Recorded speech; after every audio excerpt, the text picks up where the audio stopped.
नमस्कार दोस्तों।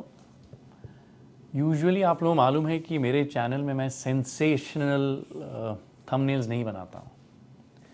ये पहली बार है कि एक थंबनेल ऐसी बनाई है कि क्लिक बेट समझ लीजिए, जो भी समझ लीजिए। मैं चाहता था कि लोग ये वीडियो देखें। कारण ये है कि आईटी सर्विसेज जो करीब $250 बिलियन की इंडस्ट्री है, हमारे देश के लिए बहुत ज़रूरी है और उसके कारण देश को जो फ़ायदा नुकसान होने वाला है अगले 8, 10, 15, 20 साल में, उसको समझना ज़रूरी है। ये सिर्फ शेयर बाज़ार के लिए नहीं है, ये TCS इन्फोसिस की शेयर प्राइस को क्या होगा उसी पे नहीं है। हमारी जो अर्थव्यवस्था है देश की, जो हमारी इकॉनमी है, उसके लिए ये सबसे बड़ा इंजन था लास्ट 25 से 30 साल। और आईटी सर्विसेज का मल्टीप्लायर इफ़ेक्ट बहुत बहुत ज़रूरी है हमारे देश के लिए। तो आईटी सर्विसेज अगर ग्रो नहीं करती है तो दिक्कत आ सकती है, क्योंकि बाकी अभी भी पहिए नहीं बने हैं हमारे देश के। तो इसीलिए ये वीडियो बनाया है। अगर आपको याद होगा, एक मैंने अनुज के वीडियो में जो उनसे वार्तालाप हुआ था CNBC में, एक 3x3 बनाया था, एक AI वाले अपने वीडियो में भी 3x3 बनाया था। तो इस वीडियो की चर्चा आईटी सर्विसेज, AI, देश, लॉन्ग टर्म इम्पैक्ट, और अगर आप लोग को इंटरेस्ट है, रुचि है, तो बच्चों को क्या पढ़ाना चाहिए, क्या सिखाना चाहिए, उसकी मैं कुछ बात करूंगा इस वीडियो में। वीडियो में कर क्या रहा हूं कि बिल्कुल बेस से शुरू करूंगा कि हम 200-300 साल पहले हमारी इकोनॉमीज़ जो दुनिया की थी कैसे चलती थी, या 400-500 साल पहले कैसे चलती थी।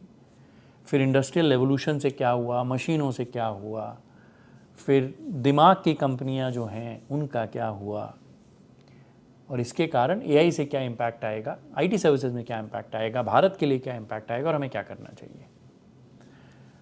वीडियो में काफ़ी भाग हैं, तो अगर कोई चीज़ आपको लगे कि आपको आती है, बहुत इंट्यूटिव है, तो आप फॉरवर्ड कर सकते हैं। लेकिन मैं शुरू से अंत तक पूरा कवर करना चाहता हूँ। कोशिश करूँगा इस वीडियो में चार्ट्स कम यूज़ करूँ, नंबर्स कम यूज़ करूँ, कुछ कहानियों से ही समझें। तो शुरू करते हैं। सबसे पहले, चूँकि किताब पढ़ने का मुझे शौक़ है, आप लोगों को मालूम है, और जैसा मैं हमेशा कहता हूँ, if you lost read a book, if you want to get lost read a book, when you come back right one. खो गए हो तो किताब पढ़ो, खोना चाहते हो तो किताब पढ़ो, जब वापस आओ तो एक किताब लिखना। आईटी सर्विसेज अगर आपको समझना है, ये किताब पढ़नी बहुत ज़रूरी है। ये इतिहासा सीरीज़ है, क्रिस गोपालाकृष्णन, डी दया सिंधु और कृष्णन नारायण ने लिखी है। गोपालाकृष्णन जो इन्फोसिस के को फाउंडर थे। It's called against all odds the IT services of India. इससे आपको समझ में आएगा कि TCS का सृजन कैसे हुआ, इन्फोसिस कैसे बनी, विप्रो कैसे बनी, HCL टेक कैसे बनी, IIT कानपुर में जो पहला कंप्यूटर साइंस का प्रोग्राम था वो कैसे आया, क्यों एक बैलगाड़ी में इंडिया का पहला कंप्यूटर लेके गए थे जबकि ट्रक अवेलेबल थी, क्यों। इस किताब को पढ़ने से ये भी समझ में आया कि क्यों ज़रूरी भी है आईटी सर्विसेज हमारे लिए। तो ये किताब आप ज़रूर पढ़िएगा। अब एक सवाल आया है कि TCS ने कुछ 12,000 लोगों को निकाला है, उससे क्या हो जाएगा, ये हो जाएगा, वो हो जाएगा। 12,000 लोग ज़्यादा सुनने में आता है, लेकिन आप अगर इसको TCS के पूरे पर्सपेक्टिव में देखें तो बहुत ज़्यादा नहीं है। अगर मैं सिर्फ TCS के नंबर्स आपको दिखाऊं, ये मैं शेयर कर दूंगा, यहाँ मेरी चारों स्क्रीन में मैंने लगा रखे हैं। TCS के 6 लाख करीब एम्प्लॉयज़ हैं, 6 लाख कर्मचारी हैं आईटी सर्विसेज, सॉफ्टवेयर इंजीनियर्स। और ये जो ब्लूमबर्ग का मैंने चार्ट यहाँ लगा रखा है जस्ट फॉर कन्वीनियंस, TCS की एट्रिशन अगर मैं पिछले 10 साल की देखूं, 2016 में करीब 10 से 12 थी, हाईएस्ट 20% थी 2023 में, और मिनिमम थी 6% 2021 में कोविड के बाद। एवरेज एट्रिशन ऑफ TCS 10 से 12% लेस अज्यूम करते हैं। अगर आपके 6 लाख एम्प्लॉयज़ हैं, यानी 60,000 लोग हर साल छोड़ के जा रहे हैं, 60,000 छोड़ के जा रहे हैं, तो 12,000 का एक्स्ट्रा अगर आपने उनको निकाल भी दिया, इतनी क्यों ह्यू एंड क्राई हो रही है, इतना क्यों बवाल मच रहा है। आप इसमें एक मैसेजिंग समझिए। आपके अस्तबल में आपके पास घोड़े भी हैं, आपके पास गधे भी हैं। अगर आप गधे को चाबुक मारेंगे घोड़ा भी सीधा हो जाता है। बहुत बेसिक मैंने एक एनालॉजी दी है, लेकिन सच यही है। कई बार आप मैसेजिंग भी देते हैं कि एम्प्लॉयज़ अब वर्क फ्रॉम होम आराम कर रहे हैं, और मैं ये सुनता हूँ, मेरे जो मित्र हैं जो IT सर्विसेज कंपनी चलाते हैं कह भी रहे हैं कि यार एम्प्लॉयज़ थोड़े हो सकता है आलसी हो गए हों, 10 घंटे काम करने की ज़रूरत नहीं है, 2 घंटे में काम हो जाता है। तो अगर आपको प्रोडक्टिविटी बढ़ानी है एम्प्लॉयज़ की, आप ये भी सिग्नल देते हैं कुछ लोगों को निकाल कर, और एक नेचुरल जो एट्रिशन है TCS का वो बहुत ज़्यादा है। तो 12,000 लोगों को निकालना could be various things, it is just not कि AI के कारण नौकरियां जा रही है, जो भी सच है, और वही इस वीडियो का मुद्दा है। लेकिन कई बार CEOs मैसेजिंग के लिए भी कुछ मैसेजेस दुनिया में भेजते हैं। कुछ और चीज़ें जो मैं यहाँ देखना चाहूँगा, हमने क्या किया ना, हमारी टीम ने जितनी IT सर्विसेज कंपनी है, Infosys, TCS, HCL Tech Mahindra, Persistent, Oracle, ऊपर से नीचे बिरला सॉफ्ट, सबके पिछले 3 साल के टोटल एम्प्लॉय कितने निकाला, टोटल रेवेन्यू कितने निकाला। करीब 18,35,000 एम्प्लॉय थे इन कंपनियों के 3 साल बाद टोटल।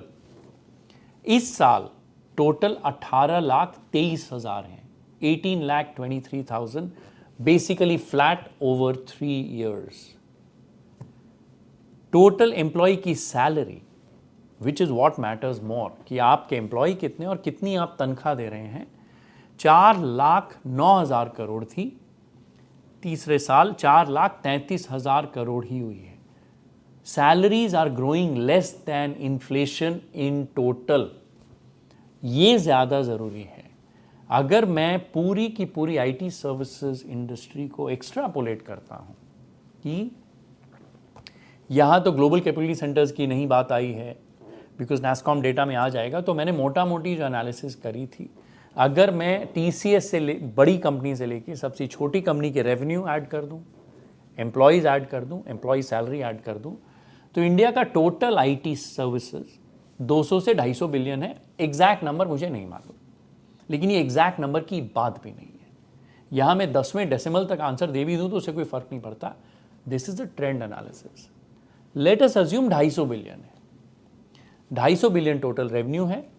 कॉस्ट टू इनकम अगर मैं लगाऊं इनका, लेट अस से 100-125 बिलियन की टोटल सैलरी है, करीब 8 लाख करोड़, 4.25 लाख करोड़ इन कंपनियों की हैं। अगर आप सब कुछ मिला लें, एक्सेंचर का capability centre, JP Morgan and so on, इसको डबल कर देते हैं, तो अगर 8-8.5 लाख करोड़ से 100-120 billion dollars, what ever that number is, total wages है और टोटल ये रेवेन्यू है। पिछले 30 साल तक ये दोनों नंबर बढ़ रहे थे, 30 साल तक। यहां से एक पुख्ता एनालिसिस करते हैं। पहले TCS को देखते हैं। TCS के 2012 में करीब 2-2.25 लाख एम्प्लॉयज़ थे। हर साल ब्रह्मा विष्णु महेश का जो कर्व मैं जो बात करता हूं, हर साल एम्प्लॉयज़ बढ़े हैं, हर साल। लेकिन पिछले 4 साल में ये कर्व पूरा फ्लैट होना शुरू हो गया है। क्या हो रहा है? बढ़ रहे थे, अब फ्लैट होना शुरू हो गया है। तो अगर मैं सिर्फ ब्रह्मा विष्णु महेश का जो मेरा कर्व है उसी की एनालिसिस करूं, तो इट इज़ वेरी क्लियर कि जो इन सारी कंपनियों की मिला के रेवेन्यूज़ हैं, पिछले 30 साल IT सर्विसेज इस फेज में थी, हाइपर ग्रोथ फेज में। रेवेन्यू भी बढ़ रही थी, नंबर ऑफ एम्प्लॉयज़ भी बढ़ रहे थे, और टोटल एम्प्लॉय सैलरी भी बढ़ रही थी। लेकिन आज जो मुझे लग रहा है, ये सारी कंपनियां मैच्योर फेज में आ गई हैं। ये मैच्योर इंडस्ट्री है, और AI जो इन सारी नौकरियों को शायद रिप्लेस कर दे, वो एक्चुअली इस फेज में आ गया है। क्रिएशन फेज में था, 8-10 साल में क्या होगा नहीं मालूम, अब वो ब्रेकआउट है। AI मेरे ख्याल से is somewhere here, IT services is somewhere here, and ये जो अंतर्द्वंद है between a mature industry and a new industry जो ब्रह्मा फेज से निकल रही है, पूरे क्रिएशन फेज से, और अनलीश करने वाली है, यही अंतर्द्वंद अगले 10 साल भारत के लिए बहुत ज़रूरी है, बहुत ज़रूरी है। और इसकी आपको मैं एक बेसिक ब्लूमबर्ग की एनालिसिस दिखाता हूँ। ये सारे चार्ट्स मैं आपसे शेयर करूँगा। ये मैंने जो चार्ट बनाया है यहाँ पर, ये है माइक्रोसॉफ्ट, इन्फोसिस, TCS और निफ्टी। जिस दिन से चैट जीपीटी दुनिया को अनाउंस हुआ था 2022 के करीब अक्टूबर नवंबर में, तब से माइक्रोसॉफ्ट शेयर 33% ऊपर है। निफ्टी हमारा, ये मैं डॉलर टर्म्स में कर रहा हूं, करीब 11.9%। इन्फोसिस और टीसीएस फ्लैट है। पूरा डाइवर्जेंस है शेयर प्राइस एक्शन का। What is it telling you? और माइक्रोसॉफ्ट छोटी कंपनी नहीं है, $4 ट्रिलियन की कंपनी है। और आज अगर आप सिर्फ टीसीएस और इन्फी का मार्केट कैप देखें, करीब 10 लाख करोड़ की कंपनी है, $125 बिलियन। टीसीएस इतनी सी है। माइक्रोसॉफ्ट चैट जीपीटी आने के पहले इतनी बड़ी कंपनी थी। इतनी बड़ी कंपनी में माइक्रोसॉफ्ट का और वैल्यू ऐड कर रही है। Microsoft has added 1 trillion in market cap. Microsoft has added 10 TCS का market cap since ChatGPT, और टीसीएस का मार्केट कैप फ्लैट है। इससे क्या समझ में आ रहा है? दुनिया में बदलाव आ रहे हैं। एक मैच्योर है और एक नए सृजन से कुछ कर रही है, बड़ी साइज में भी। तो ये तो हो गई चार्ट्स और नंबर्स की बात। तो एक चीज़ क्लियर हो गई है कि आईटी सर्विसेज कंपनी मैच्योर हो गई है। यहाँ से हाई ग्रोथ नहीं आएगा। अगर हाई ग्रोथ नहीं आएगा तो क्या होने वाला है? मैं एक्स एक्सिस आपको देता हूँ, 3 हैं। क्या ये इंडस्ट्री ग्रो करेगी, फ्लैट रहेगी या डिक्लाइन करेगी? और सेम चीज़ अगर सारे लोगों को, जितने एम्प्लॉयज़ हैं, करीब 18 लाख तो इन 20-25 कंपनियों में ही हैं, बाकी मिला जुला के मुझे लग रहा है 40 से 50 लाख एम्प्लॉयज़ होंगे टोटल आईटी सर्विसेज में, सॉफ्टवेयर में रिलेटेड। ये जो 50 लाख एम्प्लॉय हैं, इनको करीब 120 या 125 बिलियन डॉलर की तनख्वाह मिलती है, जो हमारे लिए बहुत ज़रूरी है, बिकॉज इसमें बहुत सारा फॉरेन एक्सचेंज आता है। अगर ये भी अगर हम 3 एनालिसिस करें, will this grow, will this remain flat, will this decline? 9 बक्से बन गए। पिछले 30 साल बक्सा नंबर 1 था, तो बॉक्स नंबर 1 दोनों ग्रो कर रहे थे। जो एनालिसिस हमने टीसीएस और इन सब की करी, इससे ये तो समझ में आ गया है कि बेस्ट केस इंडस्ट्री फ्लैट या मार्जिनल ग्रोथ रहेगी, रेवेन्यू। लेकिन क्या एम्प्लॉयज़ आपको बहुत सारे चाहिए? अब मेरे पास इसका पूरा जवाब आज के दिन नहीं है। लेकिन टीसीएस में हो क्या रहा है आप समझिए। जिन घोड़ों को ये रख रहे हैं या जिन गधों को चाबुक लगाई जा रही है, क्या होता है उससे पहले आप मल्टीप्लायर इफेक्ट समझिए। एक घोड़ा है, पैसे वाला घोड़ा है, उसका मन करता है कि यार आज मैं अपने घर के पास के पार्क की घास नहीं खाऊंगा, मैं कहीं स्विट्जरलैंड की वादियों में जाके स्विट्जरलैंड के पहाड़ों की घास खाऊंगा। इस घोड़े को अगर आप डरा देते हैं, उसके सामने एक गधे को चाबुक मारा जा रहा है, तो घोड़ा डर जाएगा। वो फिर स्विट्जरलैंड नहीं जाएगा घास खाने, बोले यार थोड़े दिन अपने पार्क में ही चले जाते हैं, जब या मैं मनाली या शिमला चले जाता हूँ। This is the impact of consumption. जब आपको लगता है कि आपकी नौकरी जा सकती है, एक आप मेहनत भी ज़्यादा करते हैं और आप कंजम्पशन जो है आपका पोस्टपोन कर देते हैं कि यार महंगी गाड़ी अभी नहीं लेते हैं, महंगा घर अभी नहीं लेते हैं, नया पेंट नहीं करवाते हैं। और एक बार जो डर बैठ जाता है ना, अगर आपको याद होगा एक केमिकल लोचा का बहुत ही अच्छा वीडियो बनाया था, आप लोग एक्चुअली वो तो ज़रूर देखना चाहिए, जहाँ डोपामिन, सेरोटोनिन, ये सारी चीज़ों की बहुत सिंपल ढंग से एनालिसिस थी। वहाँ एक चीज़ थी कि एक बार कॉर्टिजोल जो स्ट्रेस हार्मोन है वो आपकी बॉडी में आ जाता है ना, सारी चीज़ों को दबा देता है। डोपामिन भी दब जाता है, सेरोटोनिन भी दब जाता है, सब कुछ दब जाता है। फ्लाइट, फ्रीज और फाइट एक्शन आ जाता है, हम डर जाते हैं। अगर आईटी सर्विसेज एम्प्लॉयज़ में कॉर्टिजोल फैलता चला गया अगले 5, 7, 10 साल, उससे भी कंजम्पशन का इम्पैक्ट आएगा। उसके इनिशियल साइंस हम देख भी रहे हैं। अब अपने मित्रों से ही बात करिए। अब सवाल है कि अगर ये फ्लैट या मार्जिनल ग्रोथ रहा तो क्या होगा कंजम्पशन का, क्या होगा ग्रोथ का? दूसरी चीज़ जो हो रही है टीसीएस, इन्फोसिस, इन कंपनियों में, इनका जो पिरामिड है ना, यूं है। इसका मतलब ये है कि एक मिडिल भी फैट है।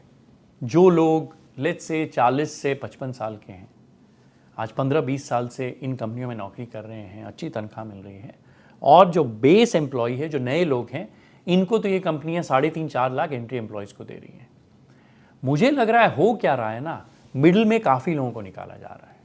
तो अगर आप एक 50 लाख वाले एम्प्लॉय को निकाल देते हैं और उसकी जगह 10 इंजीनियर ले लेते हैं, तो ऑलरेडी आपका एम्प्लॉय काउंट बढ़ जाता है, नंबर बढ़ जाते हैं, लेकिन वैल्यू एडिशन वाले लोग कम हो जाते हैं।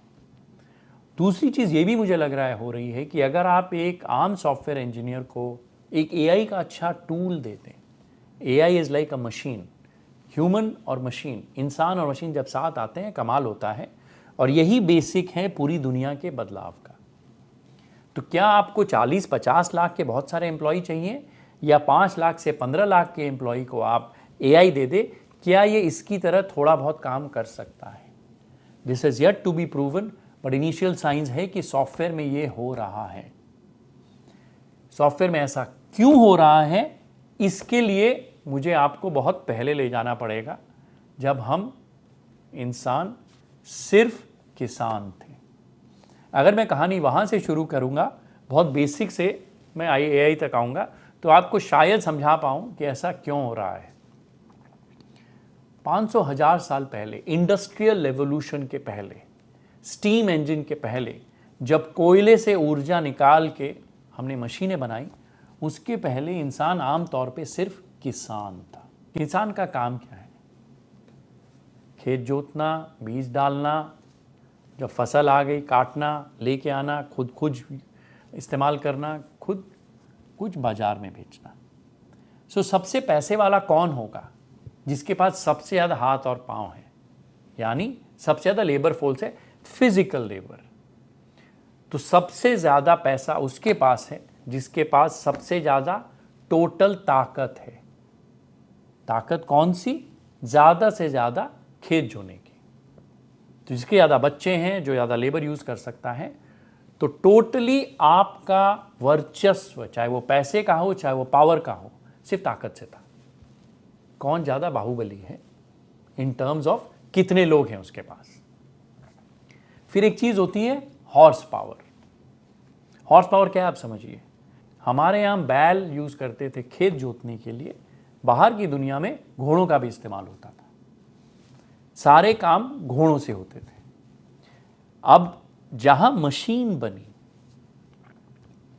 उन्होंने एक टर्म निकाली थी हॉर्स पावर की। एक मशीन में कितने घोड़ों का पावर है, कितने घोड़ों की ताकत है। मशीन ने पहले जानवरों को रिप्लेस किया। अगर एक इंसान 100 घोड़ों से खेत जो सकता है, उस पर 100 लोग चाहिए उसको चलाने के लिए, एक वो अगर मशीन बना देता है 100 हॉर्स पावर की, उसने 100 घोड़ों को और 100 इंसानों को, जो वो घोड़े यूज़ कर रहे थे, उनको रिप्लेस कर दिया एक मशीन से। ताकत को जब आपने मशीन से रिप्लेस किया, एक छोटी सी चीज़ में उतनी ताकत है जो हज़ारों इंसानों में है, तो इंसान अगर मशीन के साथ काम करना शुरू कर दिया, वो कंपनियां, वो इकोनॉमीज बड़ी हो गई। भारत का हाल देखिए आप। चाइना और भारत दुनिया के सबसे बड़ी इकोनॉमी थी जब मशीनें दुनिया में नहीं थी। क्यों? आपको ज़्यादा से ज़्यादा खेत जोतने के लिए ज़्यादा से ज़्यादा लोग चाहिए। ज़्यादा से ज़्यादा लोग कहाँ थे? इंडिया और चाइना, मोस्ट पॉपुलस कंट्री पूरी दुनिया की। लेकिन जहाँ वही किसान मशीन यूज़ करना शुरू कर दिया, ये कंट्रीज़ डिक्लाइन करना शुरू कर दी। छोटे छोटे देश, हमारी पॉपुलेशन करोड़ों में थी, इन देशों की पॉपुलेशन लाखों में थी, लेकिन उन्होंने क्या किया? मशीनें बनाई। कम लोग, पावरफुल मशीनें मिलके इन सारे देशों से आगे निकल गए। क्यों? अगर आपकी मोस्ट इंपॉर्टेंट स्किल ताकत है, तो एक मशीन की ताकत, फिजिकल ताकत एक इंसान से ज़्यादा होती है। इसी एनालॉजी को अब आगे बढ़ाते हैं। आज के दिन दुनिया की सबसे बड़ी कंपनियां कौन सी हैं? जो ज़मीन से सामान निकालती हैं नहीं, जो कपड़ा बनाती हैं नहीं, जिनको ताकत चाहिए नहीं। दुनिया की सबसे बड़ी कंपनियां माइक्रोसॉफ्ट, एनवीडिया, गूगल, फेसबुक, दिमाग वाली कंपनियां हैं। They only use human intelligence. तो आज के दिन सबसे बड़ी ताकत जो आपको पैसा बना के देती है इज़ इंटेलिजेंस, दिमाग, नॉट फिजिकल ताकत। और ताकत का एवोल्यूशन देखते हैं हम। सबसे पहले वो आदमी सबसे पैसे वाला होता था जिसके पास ज़मीन थी, फसल उगाता था। उसके बाद अब स्टील, आयरन और ब्रॉन्ज एज आई, तो वो आदमी सबसे ज़्यादा ताकतवर वो भी हो गया जिसकी ज़मीन के नीचे तेल था, मे बी आयरन और था एंड सो ऑन। ये एग्रीकल्चर एज से हम इंडस्ट्रियल एज में आए, इंडस्ट्रियल एज से आज हम डिजिटल एज में आ गए हैं। सबसे बड़ी कंपनियां 20-30 साल पहले कौन सी होती थी? तेल वाली, सीमेंट वाली, स्टील वाली। अमेरिका में भी यही था, स्टैंडर्ड ऑयल, कार्नेगी, रॉकफेलर, ये थे। भारत में भी वही था। आज के दिन देखिए, दुनिया की सबसे बड़ी कंपनियां कौन सी हैं? एग्रीकल्चर वाली हैं? नहीं। किसानों वाली हैं? नहीं। इंडस्ट्री वाली है? नहीं। दिमाग वाली हैं, डिजिटल कंपनियां, प्योरली इंटेलिजेंस। आपके पास कितनी बड़ी ज़मीन है, कितने बड़ी रियल एस्टेट है, आप सबसे पैसे वाले आज के दुनिया में नहीं है। E commerce, AI, social media, iPhone, office software, Microsoft, Facebook, Google and so on, दिमाग की कंपनियां हैं। दिमाग की कंपनियों का सबसे बड़ा स्ट्रेंथ क्या होता है? आपका इंटेलिजेंस। अब एआई क्या कर रहा है? एआई आपके इंटेलिजेंस को एक्सेलरेट कर रहा है, एम्पलीफाई कर रहा है, बढ़ा रहा है। जिस तरह एक मशीन ने एक किसान की ताकत को बढ़ाया, उसको पैसे वाला बना दिया, उसी तरह जो इंटेलिजेंट है उसको मैं मशीन की टूल दे दूं तो उसका दिमाग और मशीन का बहुत आगे ले जाएगा। लेकिन at the same time machine ने क्या किया? घोड़ों को रिप्लेस कर दिया। मशीन ने क्या किया? इंसानों को रिप्लेस कर दिया, फिजिकल मशीनों ने। अगर फिजिकल मशीन आपकी ताकत को रिप्लेस कर सकती है तो क्या डिजिटल मशीन जो एआई है हमारी दिमागी ताकत को रिप्लेस नहीं कर सकती? बिल्कुल कर सकती है। स्पेशली वैसे काम जो रिपीटेटिव काम है, याद रखिएगा रिपीटेटिव, इसलिए मैं वापस अपने बेसिक 2x2 में जाने वाला हूं। 1000 साल पहले एक तरह का काम होता था किसानों का, मैनुअल काम, हाथ पांव से करना और वही बार बार करना, वही बीज बोना है, वही फसल है, वही काटना है, वही बेचना है। रिपीटेटिव काम था, एक ही चीज करनी है। दिमाग का जो रिपीटेटिव काम है, जिसको मैं कॉग्निटिव रिपीटेटिव बोलता हूं, वो है अकाउंटेंट का, वो एक्सेल फाइल लिखने का।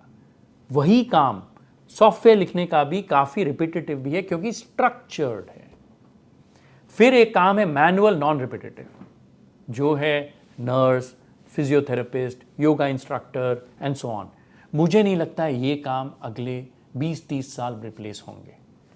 और बिकॉज आम इंसान के पास इतना समय है, ये सोशल मीडिया के कारण इतने कंपैरिजन की चीज़ें हो रही हैं, इंसान परेशान है कि मैं किसी और से आगे कैसे निकल जाऊं।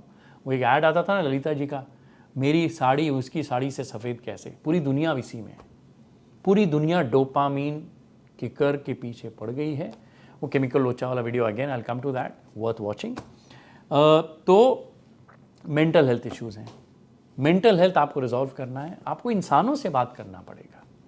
Things don't matter for humans, humans do, people do.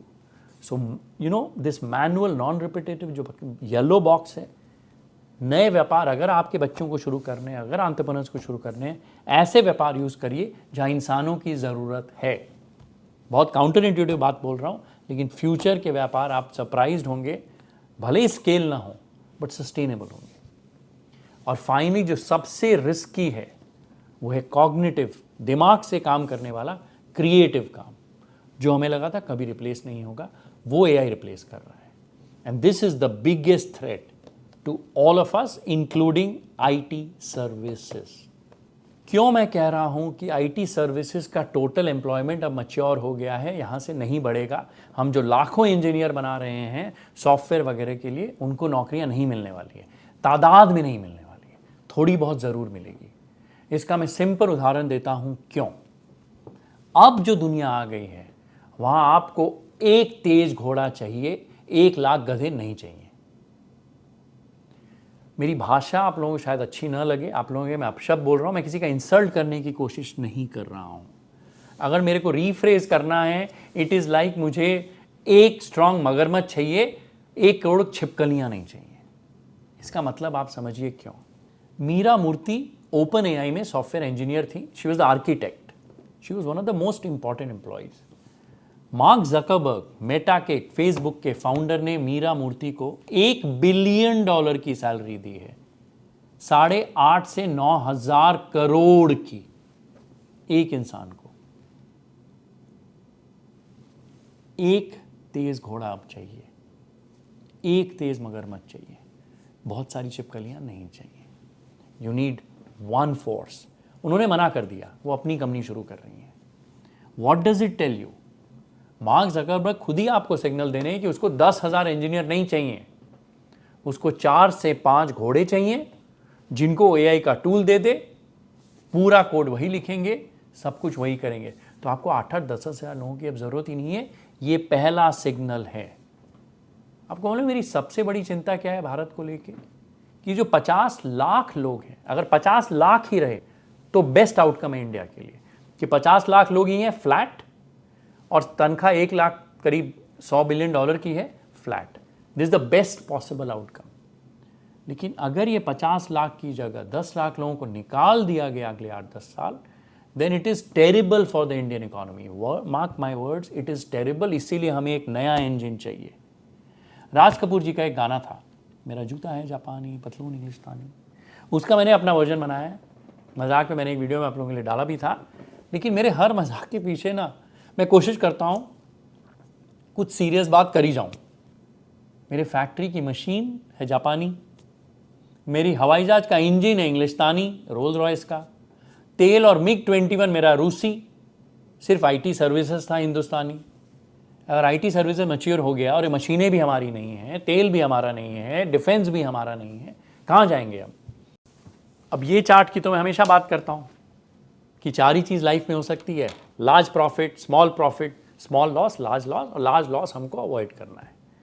IT services से इसका क्या लिंकेज है? मज़ेदार है।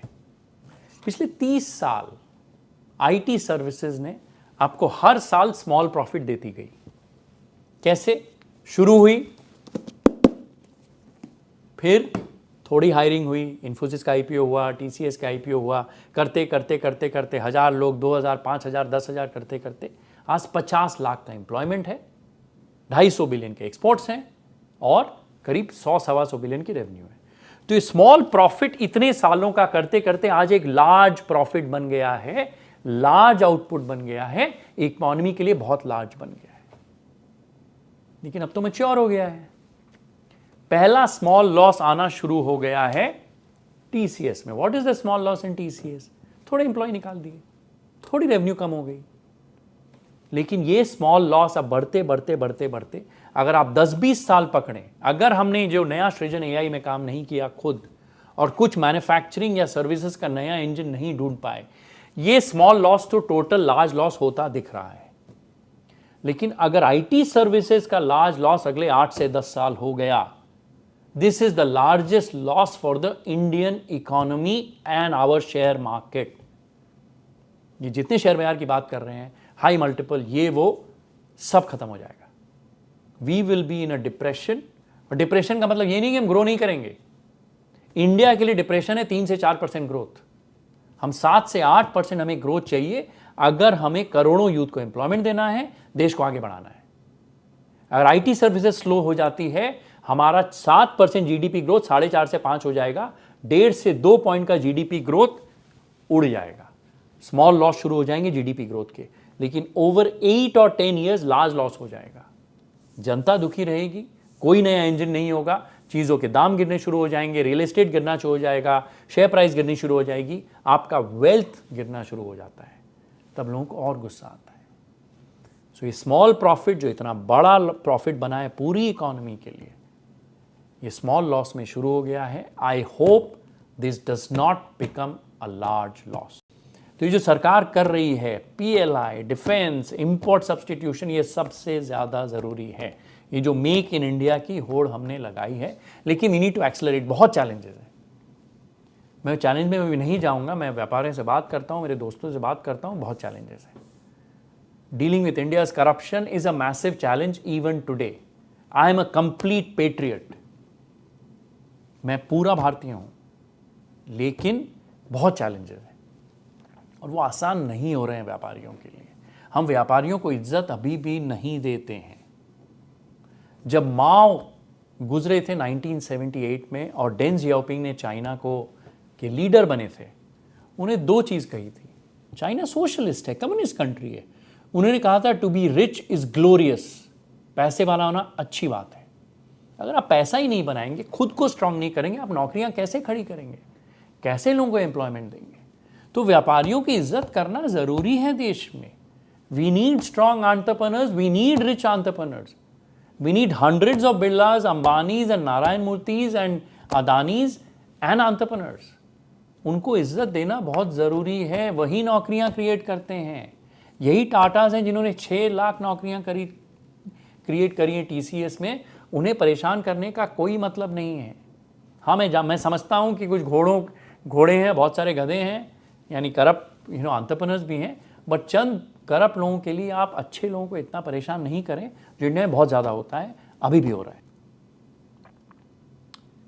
एज एन इन्वेस्टर एक रिस्क जो मैंने थोड़ा सा अपनी पर्सनल बैलेंस शीट में लिया था कि यार ये जो AI वाली बात है इसको मिस नहीं करनी है, तो मैंने कभी भी इतनी हाई वैल्यूएशन में किसी कंपनी में इन्वेस्ट नहीं किया है। प्योरली आउट ऑफ लक आप कह लीजिए। एक हमारे मित्र हैं अनंत, यहाँ उन्होंने एक स्ट्रक्चर क्रिएट किया था, तो मैंने एंथ्रोपिक में पैसे डाले थे करीब $15 बिलियन के वैल्यूएशन में। फर्स्ट टाइम इन लाइफ कि इतनी महंगी कंपनी में स्टार्टअप वैल्यूएशन में हमने पैसे डाले थे, जस्ट टू हेज कि अगर कुछ ऐसा हो रहा है दुनिया में, जो कि अगर आपका इंडिया का लार्ज पोर्टफोलियो है, ठीक है, और अगर वहाँ कंजम्पशन रिस्क आती है, कुछ भी रिस्क आती है या मैच्योरिटी आती है, one, how do you hedge it and how do you get access कि नई चीज़ जो हो रही है वहाँ इन्वेस्ट कैसे करें। तो जस्ट एन इन्वेस्टर मैंने एक थोड़ी सी बेट ली थी जस्ट टू फिगर आउट कि वहाँ क्या हो रहा है। एक इंडिया के CEO ने रिसेंटली एक बात कही थी। उन्हें कहा था if IT services doesn't bounce back neither will India. बहुत स्ट्रांग स्टेटमेंट है। मैं तो और भी इसके लिए थोड़ा और अग्रेसिव कहने वाला हूँ। बाउंस बैक छोड़ दीजिए, IT services will not bounce back. 1-2 साल जो हो जाए, 10 साल के लिए हमारी कंट्री ये मैच्योर हो गई है, ये डिक्लाइनिंग ही है। Services, what we need to now produce is products. मैं नासिक गया था, वहाँ के उद्योगपति थे, तो स्टेज में कुछ लोग हमारे साथ बैठे थे, तो किसी ने मुझसे पूछा कि अजय जी, हम गूगल फेसबुक इंडिया में क्यों नहीं बना पा रहे हैं? मैंने कहा नहीं बना पाएंगे। क्यों? कि मैंने कहा क्योंकि हम पागलों की इज्जत नहीं करते हैं। पागलों की इज्जत का मतलब, कोई 18 या 19 साल का लड़का या लड़की आपके पास आता है और कहता है मुझे रॉकेट बनाना है, जो कि इंडिया में ऐसा हो चुका है, आप उसको क्या कहेंगे? पागल है। ये इंसिडेंस हमारे साथ सिंगापुर में हुआ था। हम कुछ 8-10 इन्वेस्टर फंड मैनेजर बैठे थे, कोई यंग आया, उसने कहा कि मुझे कुछ ऐसा करना है जो किसी 18-19 साल वाले ने पहले नहीं किया है। सब ने कहा पागल है। ये इंसान अमेरिका जाता है, इसको पैसे मिल जाते हैं।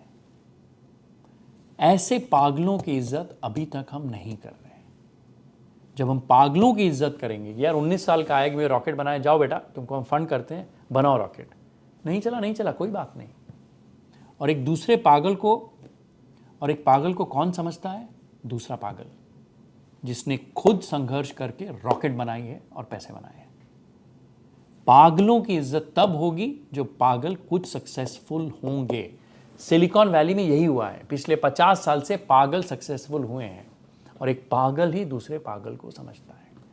मुझे लग रहा है अगले 8, 10, 20 साल में पागलों की इज्जत होगी। कुछ पागल बहुत पैसे बनाएंगे, तब हम भी फेसबुक, गूगल बना लेंगे। थोड़ा समय दीजिए। इंडिया अभी खुला है, समय लगेगा, बट वील गेट देयर। लेकिन पागलों की इज्जत करना हमें बहुत ज़रूरी है। और ये गधे और घोड़ों वाली मैंने बात करी ना, इसमें बुरा मानने की बात नहीं है। मैं कहानियों में सोचता हूँ, और एनिमल मेटाफर्स और कहानियों से क्या है कि बात आराम से समझ में आती है। और ये गधा और घोड़ा वाली मैं आपको एक और एनालॉजी देता हूँ। आपको याद होगा एक वीडियो में मैंने कहा था कि हमारे IIM अहमदाबाद में एक प्रोफेसर थी, डॉक्टर इंदिरा पारिक। उन्होंने एक बहुत अच्छी चीज़ बताई थी। थियरी X और थियरी Y, 2 तरह के लोग होते हैं दुनिया में। थियरी Y वो होते हैं जिनको कुछ नहीं बोलना पड़ता, सेल्फ मोटिवेटेड होते हैं, लगे रहते हैं एकदम।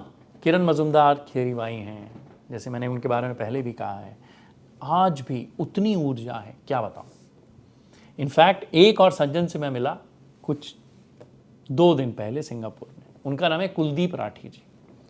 ASK ऑटोमोटिव के फाउंडर हैं, 50 साल से मेहनत कर रहे हैं, क्या कमाल के इंसान हैं। उनसे जब मैं मिला, हंसते रहते हैं, ऑलमोस्ट 70 के हैं, इतनी ऊर्जा, इतनी एनर्जी, और अभी भी नया सोचना कि यार ये कैसे बनाऊं, यार वो कैसे बनाऊं, जापान में एक अलायंस कर लूं, ये कर लूं। दूसरी चीज मुझे उनके बारे में अच्छी लगी, बच्चों को भी इतना अच्छा संस्कार दिया, but that's a different story. तो ये जो लोग हैं, किरण, राजेश शाह, इवन मोदी जी या गांधी जी या कुलदीप राठी जी, ये थियरी वाई लोग हैं। ऐसे लोग ऑलरेडी 1000 करोड़ों रुपए बना चुके हैं, लेकिन भूख अभी भी नहीं गई है, अभी भी लगे हुए हैं। 2 दिन सिंगापुर आए, सारे इन्वेस्टर से मिले हैं, IPO किया है, क्लाइंट से मिल रहे हैं, अभी भी उतनी ऊर्जा है, अभी भी उतनी मेहनत है जो 50 साल पहले थी। थियरी वाई ये लोग हैं जो लगातार हाई ऊर्जा मेहनत जिंदगी भर करते रहते हैं। थियरी एक्स, इंदिरा पारिक ने समझाया था कि 99% ऑफ द वर्ल्ड है। रोज चाबुक मारो, रोज पूछो माल गया कि नहीं, ईमेल भेजा कि नहीं, मॉडल बनाया कि नहीं, एनालिसिस करी कि नहीं, वगैरह वगैरह। और ये थियरी वाई लोग हैं जो दुनिया बदलते हैं, जो थियरी एक्स वाले लोगों से काम करवाते हैं। एक और चीज़ जो मैंने नोटिस करी है कि जब बहुत सारे पैसे बन जाते हैं, आप सक्सेसफुल हो जाते हैं ना, बहुत सारे लोग थियरी वाई वाले थियरी एक्स बन जाते हैं। क्या आराम कर रहा हूँ यार, हो गया। So that is the other challenge with the world. Theory Y also becomes theory X. जो किरण मजूमदार की तरह, कुलदीप राठी जी की तरह लगातार थियरी वाई रहते हैं, वो दुनिया बदलते हैं। और हमें ऐसे थियरी वाई या पागल या हाई एनर्जी, ऐसे लोगों की ज़रूरत है। अगर आपको ऐसे लोग कभी मिलें तो उन पे आप पैसे लगाइए, और मुझे तो ज़रूर बताइएगा कि अजय जी कमेंट्स में कि यार ये एक बंदा मिला है, ये एक बंदी मिली है, आप इनसे मिलो, कुछ नई आइडिया पे काम कर रहे हैं, भूख है, ऊर्जा है, इनको आप मेंटोर करो। I would love to meet such people. अब सवाल आता है कि फ्यूचर जनरेशन्स को क्या सिखाना है, बच्चों को क्या सिखाना है, खुद क्या करना है। मैं आपको एक और एग्जांपल देता हूँ। अगर आप IT सर्विसेज के एम्प्लॉय हैं, आपकी उम्र 40 से 55 साल है और आपने ठीक ठाक पैसे बना लिए हैं, आपके पास सेविंग्स हैं, घर है, गाड़ी है, बच्चे ठीक ठाक पढ़ रहे हैं, तो यार एंटरप्रेन्योर बन जाइए। अब मैं समझाता हूँ क्यों। और बच्चों को तो यही चीज़ सिखाइए। एक, how do you tell stories. दूसरा, ग्रिट, की लाइफ में गिव अप ना मारूं और कुछ नया सृजन करूं। I am telling you the only skill set I have learned कि बड़ा बनना है, ग्रिट चाहिए। If you want to go from good to great, you need grit. If you want to stay great, बड़ा रहना है, तो ग्रैटिट्यूड चाहिए। Grit and gratitude, G&G, that is the other part of my G2G some other time. तो अगर आपको याद होगा, 2-3 महीने पहले मैंने एक अपनी वीडियो में आप लोगों से गुजारिश करी थी कि यार कुछ प्रॉब्लम सॉल्व करने हैं। कपिल शर्मा शो मुझे बहुत पसंद है, तो उसमें सलीम खान जी आए थे। उन्होंने एक बहुत बढ़िया बात करी थी कि अपने आंसू खुद पहुंचना, कोई और पहुंचेगा तो सौदा करेगा। ये बात मैंने दिल में बैठा ली है तब से, और एक बीड़ा उठाया है कि अपना पर्सनल एक प्रॉब्लम हर सॉल्व करना है। तो आपको मतलब एक मैंने स्पेशल नीड्स वाली बात करी थी कि बिटिया से जो भी सीखा हमने, पहला सेंटर कलकत्ते में खोला, मैंगो टाउन, स्पीच, ऑटिज्म, अपनी पीड़ा थी, सॉल्व करनी थी। हम जैसे लोग नहीं सॉल्व करेंगे, कौन करेगा? यही सोच के शालिनी और मैं और मेरे भांजे ने शुरू किया। कलकत्ते में एक सेंटर खोला, लोगों को बहुत पसंद आया, पेरेंट्स को अच्छा लगा। दूसरा सेंटर वहाँ खोला, तीसरा सेंटर जयपुर में खोला। धीरे धीरे हम स्लोली, कोई जल्दी नहीं है, अच्छा काम करना है। एक प्रॉब्लम की मैंने और बात करी थी आप लोगों से, फॉल की। जैसा आपको मालूम है कि मेरी नानी जी, मेरे मामा जी, मेरे पापा, 3 लोग मेरे परिवार में गिरने के कारण गए। तो मैं भूल गया हूँ, मार्च या अप्रैल मैंने एक छोटा सा वो वीडियो डाला था कि यार एक नया प्रोडक्ट लॉन्च कर रहे हैं, फुल फॉल का प्रिवेंशन, कि कोई बाथरूम जाए गिरे ही नहीं। मैट लगाएंगे, रॉड लगाएंगे, बाज लगाएंगे, फिर मैकेनिकल लॉक लगाएंगे, गिर भी जाए तो हमें पता चल जाए। तो फाइनली ये पहला किट का बन के आ गया है। 10 लोगों के घर में जिन्होंने रजिस्टर किया है, पेमेंट किया है। ये डीले था, लेकिन होपफुली आप लोगों के घर में ये अगले 1 से 1.5 महीने में पहुंच जाएगा।